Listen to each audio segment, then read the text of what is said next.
And there was uproar from the middle-class burghers who were going past that island on the way to their own posher second homes on the peninsula of Nesodden opposite.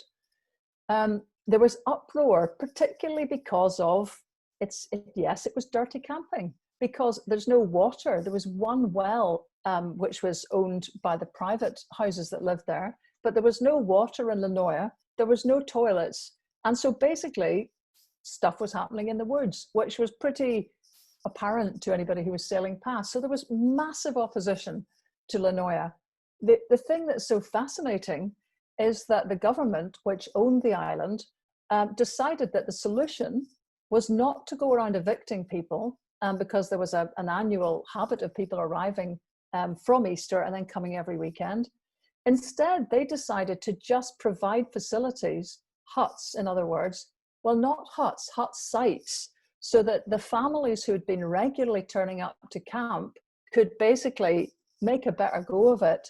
And they made requirements that there had to be arrangements for toilets. So effectively, they kind of spruced up the whole thing from camping to hutting.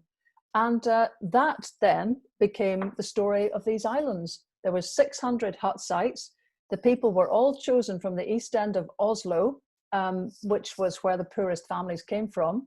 The way you qualified to get a hut site was that you came from a literally barnerikke, which means bairn rich family. So the more kids you had, the higher up the pecking order you went.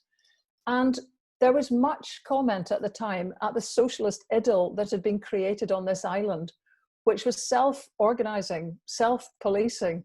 And there was something of that same sense of astonishment, really, by the professionals of the time, that this extraordinary experiment that the Norwegian state, the newly independent Norwegian state, had conducted, had resulted in exactly what they'd hoped for: peaceful living, an end to all the sanitation problems, roughly speaking, and a very stable population of hutters, of working class people, sharing the benefits that Norwegian middle class people had always had, which was that little place to go to escape back to.